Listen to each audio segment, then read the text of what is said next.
那目前就是这样的，我觉得这个态度是这样的，军队还是国家的命脉，那当然出了问题，该去检讨是检讨，但是也不要用那种猎女巫或烧女巫的态度来处理这个事情。当然就是这样，既然有问题，所以为什么每次讲都正直诚信这个大文化，出问题应该是。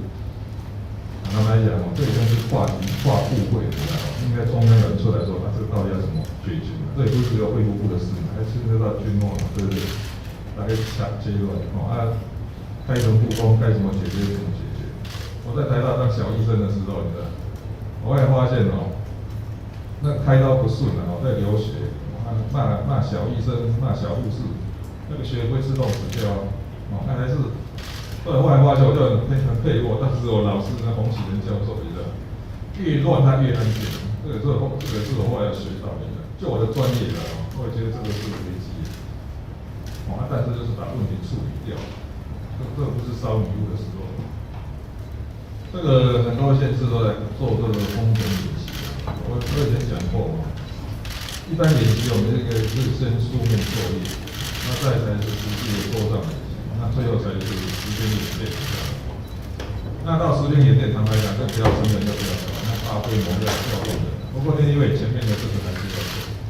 事实上，台北市的工程远比想象的困难，因为我们不是自己在做自嗨的，你知道吗？因为像比方说行政院跟立法院关起来要怎么做？坦白讲，就是还要我们台北市如果要跟中央协调。所以事实上从大概2个礼拜前，我们在陆陆续续我们的消防局跟我们消防署的博物馆都一直在演上，那这样中央就不会。台北市的封城不是你想象说要封就封，这牵涉到我们中央部位，所以我们大概预计下个礼拜会正式做上。但是我们前置作业一直在做，一直在做。坦白讲这个我是主张全台湾应该要一致公布的。我倒觉得说，我们当时都接到这情形，问中央说，这到底是要公布到什么程度？他说叫地方政府自行决定。我就觉得这个实在是，所以人家说为什么我都一向都讲 SOP， 就是说如果大家一致，大家公布到程度。那所以说从以前的不管是从什么中央各集中检疫所的一下子公布，一下子不公布到我都。坦白讲，我作为地方政府，有时候会搞不清楚到底现在怎么办。当然你会讲说，那你们为什么最后决定这样？就是说，那过去说，按照陈时中的讲法，就是说，或者是顺时钟他说他认为可以控制的，他就不讲。他觉得会有失控的，或者是他完全没有办法掌握，就拿出来讲。其实基本上我还是按照他的在疫调公布的一个原则来处理的。那因为这个病人这不是这个病人，就这个。感染者，你知道吗？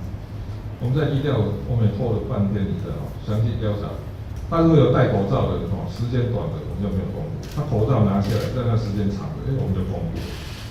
不过我觉得是这样的公布以后，或是公布到什么程度还是应该有一个统一的标准而不是让每个地方政府自己去看着办这不是我的作风只是说。